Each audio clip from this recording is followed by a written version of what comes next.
جی بسم اللہ الرحمن الرحیم۔ السلام علیکم پیارے بچوں، کیا حال چال ہے آپ کا؟ امید ہے کہ سب بچے خیر و عافیت سے ہوں گے۔ جی تو پیارے بچوں، ہم حاضر ہیں آپ کے ساتھ چیپٹر نمبر 12 کو لے کے، جس میں سورت کا نام ہے سورۃ الزمر۔ ٹھیک ہے، سب سے پہلے ہم چیپٹر کی ریڈنگ کریں گے، دین ہم ایکسرسائز کی طرف موو کریں گے۔ تو بچوں بغیر ٹائم ویسٹ کیے ہم چلتے ہیں اپنے چیپٹر کی ریڈنگ کی طرف۔ جو سورۃ الزمر ہے، اس میں سب سے پہلے تعارف ہے۔ سورۃ الزمر قرآن مجید کی 39ویں سورت ہے۔ اس کے 8 رکوع اور 75 آیات ہیں۔ یہ سورت 23ویں پارے سے شروع ہوتی ہے۔ یہ سورت مکہ مکرمہ میں اس وقت نازل ہوئی جب مسلمان کو کفار مکہ کے ہاتھوں سخت مصیبتوں اور اذیتوں کا سامنا کرنا پڑا تھا۔ اس سورت کی آیت نمبر 10 میں مسلمانوں کو ہجرت کی اجازت دی گئی ہے کہ اللہ تعالیٰ کی زمین بہت وسیع ہے، مسلمان کسی ایسی سرزمین کی طرف ہجرت کر سکتے ہیں جہاں وہ آزادی اور اطمینان سے اللہ تعالیٰ کی عبادت کر سکیں۔ زمرن زمراتن کی جمع ہے، اس کا معنی گروہ ہے، گروہ ٹھیک ہے، مطلب کہ ایک گروپ کو کہتے ہیں۔ اس صورت کے آخر میں یہ بیان کیا گیا ہے کہ کس طرح کفار کو گروہوں کی شکل میں دوزخ کی طرف لے جایا جائے گا اور کس طرح اہل ایمان کو گروہوں کی شکل میں جنت کی طرف لے جایا جائے گا۔ اسی بنا پر اس کا نام سورۃ الزمر ہی رکھا گیا ہے۔ اوکے پیارے بچوں، اس کے بعد نیکسٹ ہے تو زماری بہت عظیم اور فضیلت والی صورت ہے۔ سیدہ عائشہ صدیقہ رضی اللہ عنہا بیان فرماتی ہیں کہ نبی کریم خاتم النبیین صلی اللہ علیہ وآلہ وصحبہ وسلم اس وقت تک سوتے نہیں تھے جب تک سورۃ بنی اسرائیل اور سورۃ الزمر کی تلاوت نہیں فرما لیتے تھے۔ آگے بچوں، مرکزی موضوع سورۃ الزمر کا مرکزی موضوع مشرکین کے عقائد و باطلہ کی تردید، توحید باری تعالیٰ اور قیامت کے دلائل کا بیان ہے۔ ٹھیک ہے، مشرکین کفار کو کہتے ہیں پیارے بچوں۔ آگے بچوں بنیادی مضامین ہیں۔ سورۃ الزمر کا آغاز اس بیان سے ہو رہا ہے کہ قرآن مجید اللہ تعالیٰ کی طرف سے نازل کردہ کتاب ہے، پھر اللہ تعالیٰ کی خالصاً عبادت کا حکم فرمایا گیا۔ اس ضمن میں ان لوگوں کے طرز عمل کی مزاحمت اور نفی فرمائی گئی ہے کہ جو اللہ تعالیٰ کے سوا دوسروں کو ولی بنا لیتے ہیں اور ان کی عبادت کی دلیل یہ دیتے ہیں کہ وہ ہمیں اللہ تعالیٰ کے قریب کرتے ہیں۔ اللہ تعالیٰ نے ان لوگوں کو جھوٹا اور ناشکرا قرار دیا ہے، فرمایا ہے کہ اللہ تعالیٰ ایسے لوگوں کو ہدایت نہیں دیتا۔ اس کے بعد اللہ تعالیٰ نے اپنے لیے اولاد کی نفی فرمائی اور اپنی قدرت و عظمت کے دلائل ذکر فرمائے ہیں کہ وہ زمین و آسمان کا خالق ہے اور رات کو دن پر لپیٹتا ہے۔ ٹھیک ہے، اور رات کو دن پر لپیٹتا ہے۔ وہ دن کو رات پر، سورج اور چاند کو مسخر کیا اور نفع نقصان کا مالک ہے، بھی موت و حیات کا مالک ہے۔ اس نے تمہیں ایک جان سے پیدا فرمایا اور تمہارے لیے چوپائی پیدا فرمائی۔ وہی تمہاری ماؤں کے پیٹ میں مختلف مراحل سے گزار کر تمہاری تخلیق فرماتا ہے۔ وہی تمہارا رب ہے جس کے سوا کوئی معبود نہیں۔ وہی تمہارا رب ہے جس کے سوا کوئی معبود نہیں۔ اللہ تعالیٰ کی قدرت کاملہ کے دلائل ذکر کرنے کے بعد انسان کو مخاطب کر کے کہا گیا ہے کہ اگر تم اس کے باوجود اللہ تعالیٰ کی ناشکری کرو تو وہ تم سے بے نیاز ہے، اور اگر تم اس کے شکر گزار بن جاؤ تو وہ تمہارے لیے اس ادا کو پسند کرے گا۔ پھر خوشحالی اور بدحالی میں مشرک انسان کی عادت کا ذکر فرمایا گیا ہے۔ جب ایسے انسان کو کوئی تکلیف پہنچتی ہے تو وہ اپنے رب کو پکارتا ہے، لیکن جب اللہ تعالیٰ اسے کوئی نعمت عطا فرماتا ہے تو پھر اس خود ساختہ معبودوں کو اللہ تعالیٰ کے ہاں سفارشی سمجھتا ہے۔ جبکہ مومن کا یہ کردار ذکر کیا گیا ہے کہ وہ رات کی گھڑیوں میں سجدہ کرتے ہوئے اور قیام کرتے ہوئے اللہ تعالیٰ کی عبادت کرنے والا، آخرت سے ڈرنے والا اور ہر حال میں اللہ تعالیٰ کی رحمت کا امیدوار ہوتا ہے۔ سورۃ الزمر میں نبی کریم خاتم النبیین صلی اللہ علیہ وآلہ وصحبہ وسلم کو خطاب کرتے ہوئے حکم فرمایا گیا ہے کہ اہل ایمان کو تقوی اختیار کرنے کا حکم دیں۔ پھر نیکی کا صلہ بیان کیا گیا ہے کہ جنہوں نے اس دنیا میں نیک اعمال کیے ان کے لیے عظیم بھلائی ہے، اور اگر کہیں دین پر عمل کرنا مشکل ہو جائے تو وہاں سے ہجرت کر جاؤ، کیونکہ اللہ تعالیٰ کی زمین بہت وسیع ہے اور صبر کے ساتھ مشکلات کا مقابلہ کرنے والے کے لیے بے حساب اجر ہے۔ پھر نبی کریم خاتم النبیین صلی اللہ علیہ وآلہ وصحبہ وسلم کی زبانی لوگوں پر واضح کروایا گیا کہ مجھے اللہ تعالیٰ نے حکم دیا ہے کہ میں اس کی عبادت کروں، اس کا فرمان بردار ہوں، اس کی توحید کا پرچار ہوں۔ تو زمر میں اللہ تعالیٰ نے فرمایا کہ سفارش کی تمام صورتوں کا مالک اللہ تعالیٰ ہے، اس کی اجازت کے بغیر کوئی سفارش نہیں کر سکتا، زمین و آسمان کی بادشاہی اسی کی ہے، لہٰذا اسی کو پکارنا چاہیے۔ اسی صورت میں بندوں کو توبہ اور اللہ تعالیٰ کی طرف رجوع کی دعوت دی گئی ہے، اور ارشاد فرمایا گیا ہے کہ اللہ تعالیٰ کی رحمت سے مایوس نہ ہو، وہ تمام گناہوں کو بخشنے والا ہے، لہٰذا اپنے رب کی طرف پلٹ آؤ اور اس کے مطیع فرما بردار بن جاؤ۔ سورۃ الزمر کے آخری حصے میں شرک کی مذمت اور اللہ تعالیٰ کی وحدانیت بیان کی گئی ہے۔ وقوع قیامت اور اس سے پہلے سور پھونکنے کا بیان ہے کہ اللہ تعالیٰ جب قیامت برپا کرنے کا فیصلہ فرمائے گا تو حضرت اسرافیل علیہ السلام کو سور پھونکنے کا حکم دیا جائے گا۔ اس کے سور پھونکنے پر ہر چیز فنا ہو جائے گی سوائے اس کے جسے اللہ تعالیٰ محفوظ رکھے گا. اور پھر دوبارہ سور پھونکا جائے گا تو تمام لوگ اٹھ کھڑے ہوں گے، لوگ اپنی اپنی جگہوں سے نکل کر میدان محشر میں جمع ہو جائیں گے اور اللہ تعالیٰ کی عدالت لگے گی، لوگوں میں نامہ اعمال تقسیم کیے جائیں گے اور اس کے اعمال کا پورا پورا بدلہ لیا جائے گا.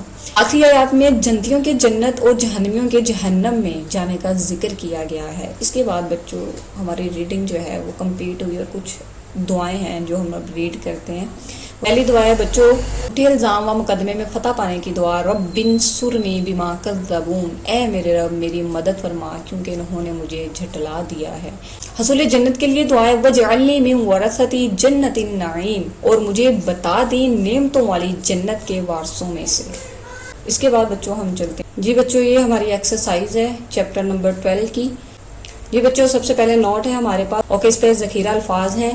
الفاظ میں ان کو ہم ریڈ کرتے ہیں. لا تازیرو بوجھ نہیں اٹھائے گا، وزرا بوجھ، مسا پہنچتی ہے، درن کوئی تکلیف، قانتن عبادت کرتا ہے، یحذرو ڈرتا ہے، لا تقنطو مایوس نہ ہونا، ذنوبا سارے گناہ.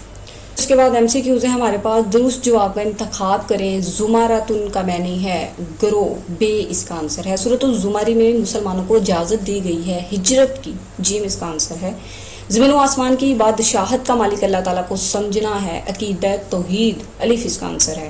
دوسری بار سورت پھونکنے جانے کے فوراً بعد لوگ جائیں گے محشر میں، دال اس کا آنسر ہے. حضرت عائشہ رضی اللہ عنہا فرماتی ہیں نبی کریم خاتم النبیین صلی اللہ علیہ وآلہ وسلم سورۃ الزمر کی تلاوت پر فرماتے تھے سونے سے پہلے. جی بچوں یہ ہمارے پاس MCQs ہو گئے. اس کے بعد شورٹ کویسچن ہے وہ ہم ریڈ کرتے ہیں، دین ہم اس کے آنسر پہ چلتے ہیں. جی آگے مختصر جواب دیں. سورۃ الزمر میں بیان کردہ توحید کے 2 دلائل تحریر کیجیے. دوسرا کویسچن سورۃ الزمر میں کن 2 گروہوں کا ذکر کیا گیا ہے. تیسرا کویسچن سورۃ الزمر میں مومنین کی کن صفات کا ذکر کیا گیا ہے. چوتھا کویسچن قیامت کے برپا ہونے کے مراحل تحریر کریں. پانچواں کویسچن سورۃ الزمر کی فضیلت میں ایک حدیث مبارکہ کا ترجمہ تحریر کریں. نیکسٹ ہمارے قرآنی الفاظ کے معنی ہیں، یہ ہم نے اوپر جو کرنے ہیں ان کے ساتھ ہمارے کور ہو جائیں گے. نیکسٹ بچوں ہمارے پاس قرآنی آیات کا با محاورہ ترجمہ، یہ جو آیت ہمیں دی ہیں اس کا ہم نے با محاورہ ترجمہ یاد کرنا جو کہ ہمارے امتحان میں آئے گا. 7 سے لے کے 14 تک اور 53 والی آیت کا ترجمہ ہم نے کرنا ہے. وہ اوپر ہمیں جو تھا وہ نوٹ دیا ہوا تھا. اس سے آگے بچوں ہمیں انہوں نے دیا ہوا ہے تفصیلی جواب دیں. سورۃ الزمر کی روشنی میں اللہ تعالیٰ کی توحید اور قدرت کاملہ پر تفصیلی نوٹ لکھیے. تو ہم بغیر ٹائم ویسٹ کیے اپنے چلتے ہیں بچوں آنسرز کی طرف.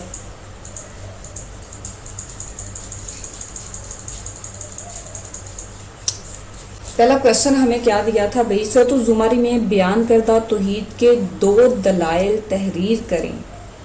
ٹھیک ہے، کتنے دلائل پوچھے انہوں نے؟ 2 دلائل تحریر کریں. اس کا آنسر ہے بچوں ہمارے پاس جی. تو پہلا کویسچن میرے پاس کیا تھا؟ سورۃ الزمر میں بیان کردہ توحید کے 2 دلائل تحریر کریں. بچوں 2 دلائل سورۃ الزمر میں جو ہے وہ تحریر کرنے ہیں. بچوں پہلے کویسچن کا آنسر یہ ادھر سے ہے. اس کے بعد اللہ تعالیٰ نے اپنے لیے اولاد کی نفی فرمائی. دوسرا ادھر سے آپ نے کرنا ہے وہ رات کو دن پر لپیٹتا ہے اور دن کو رات پر. اس نے سورج اور چاند کو مسخر کیا اور نفع نقصان کا مالک ہے. ٹھیک ہے، وہ نفع اور نقصان کا مالک ہے، وہی موت و حیات کا مالک ہے. پہلے کویسچن کا ہمارے پاس بچوں آنسر جو ہے وہ یہ ہے. ٹھیک ہے، اس کے بعد دوسرا کویسچن ہمارے پاس کیا تھا بھائی، سورۃ الزمر میں کن 2 گروہوں کا ذکر کیا گیا ہے. 2 گروہوں کا ذکر ہم نے بتانا ہے. کون کون سے وہ 2 گروہ ہیں جن کا ذکر کیا گیا ہے. بچوں ایک کفار کے گروہوں کا ذکر کیا گیا ہے، یہ انڈر لائن میں نے بلیک جو ہے نا پین سے کیا. ٹھیک ہے، یہ اہل ایمان کے گروہوں کا ذکر کیا گیا. یہ 2 گروہ تھے جن کا سورۃ الزمر میں جو ہے وہ بیان کیا گیا ہے گروہوں کا. ٹھیک ہے، اس کے بعد تیسرا کویسچن ہمارے پاس کیا ہے، سورۃ الزمر میں مومنین کی کن 2 صفات کا ذکر کیا گیا ہے.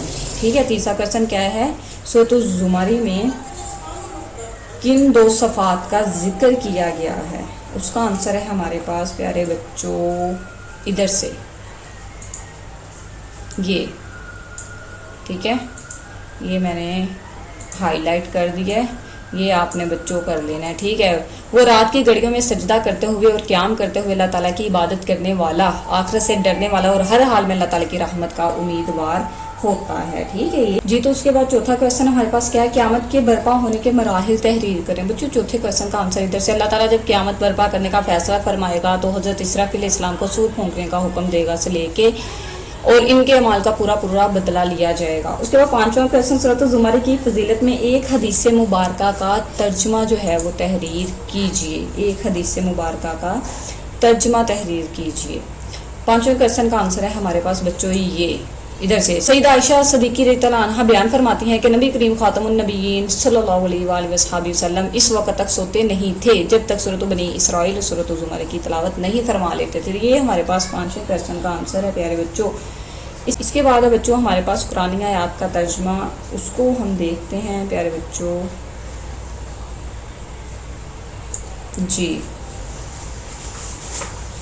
جی بچوں، پہلی آیات ہماری ادھر سے سٹارٹ ہے۔ وَإِذَا مَسَّ الْإِنسَانُ ضُرٌّ دَعَا رَبَّهُ مُنِيبًا إِلَيْهِ ثُمَّ إِذَا خَوَّلَهُ نِعْمَةً مِّنْهُ نَسِيَ مَا كَانُوا يَدْعُونَ إِلَيْهِ مِن قَبْلُ وَجَعَلَ لِلَّهِ أَندَادًا لِيُضِلَّ عَن سَبِيلِهِ قُلْ تَمَتَّعْ بِكُفْرِكَ قَلِيلًا إِنَّكَ مِنْ أَصْحَابِ النَّارِ۔ اس کا بامحاورہ ترجمہ ہے، اور جب انسان کو کوئی تکلیف پہنچتی ہے تو وہ اپنے رب کو پکارتا ہے، اسی کی طرف رجوع کرتے ہوئے، پھر جب وہ اسے اپنی طرف سے کوئی نعمت عطا فرماتا ہے تو وہ اس تکلیف کو بھول جاتا ہے جس کے لیے پہلے اللہ کو پکار رہا تھا، اور اللہ کے لیے کئی شریک بنا لیتا ہے تاکہ دوسروں کو بھی اس کے راستے سے گمراہ کرے۔ آپ فرما دیجئے تم اپنے کفر سے تھوڑا سا فائدہ اٹھا لو، بے شک تم جہنم والوں میں سے ہو۔ پہلی آیات کا ترجمہ ہمارے پاس پیارے بچوں یہ تھا، ٹھیک ہے۔ اس کے بعد دوسری آیت ہے ہمارے پاس،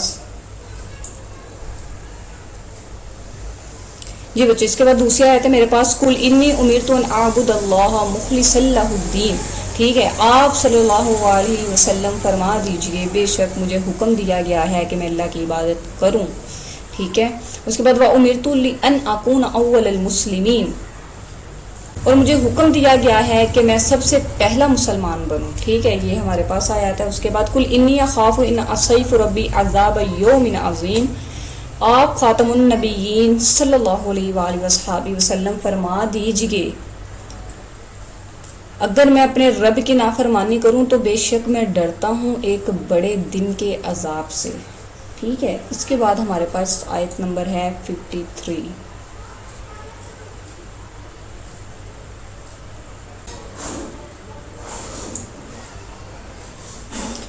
جی بچوں، اس کے بعد ہمارے پاس آیت ہے 53، آیت نمبر 53۔ قُلْ يَا عِبَادِيَ الَّذِينَ أَسْرَفُوا عَلَىٰ أَنفُسِهِمْ لَا تَقْنَطُوا مِن رَحْمَةِ اللَّهِ إِنَّ اللَّهَ يَغْفِرُ الذُّنُوبَ جَمِيعًا إِنَّهُ هُوَ الْغَفُورُ الرَّحِيمُ۔ آپ خاتم النبیین صلی اللہ علیہ وآلہ وصحبہ وسلم فرما دیجئے اے میرے وہ بندو جنہوں نے اپنی جانوں پر زیادتی کی ہے، اللہ کی رحمت سے مایوس نہ ہونا، بے شک اللہ سارے گناہ معاف فرما دیتا ہے، بے شک وہ بڑا ہی بخشنے والا نہایت رحم کرنے والا ہے۔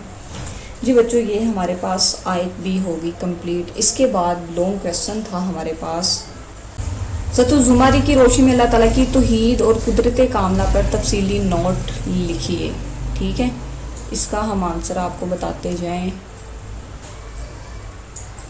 وہ ہے پیارے بچوں ہمارے پاس ادھر سے سٹارٹ، وہ ہمارا ادھر سے بنیادی مضامین سے سٹارٹ ہے اور ہم نے اس کے اینڈ تک جانا ہے، 188 پیج نمبر کے اینڈ تک دعاؤں سے پہلے ذکر کیا گیا۔ یہ ہمارے پاس پیارے بچوں لانگ کویشچن ہے۔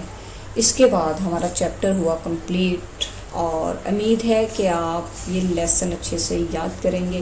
پھر بچوں اگر آپ کو میرے سمجھانے میں کچھ پرابلم کریٹ ہوتی ہے تو آپ مجھے کمنٹ میں بتا سکتے ہیں، کمنٹ میں نہیں تو میں نے اپنی ڈسکرپشن میں آپ کو ای میل دی ہوئی ہے، آپ اس پہ مجھے میسج کر سکتے ہیں، تو انشاءاللہ آپ کا وہ پوائنٹ کلیئر کر دیا جائے گا۔ تو بچوں اپنی دعاؤں میں ہمیں یاد رکھیے گا، اور اس کے ساتھ ہی ہمیں دیجیے اجازت۔ خدا نگہبان، خدا حافظ۔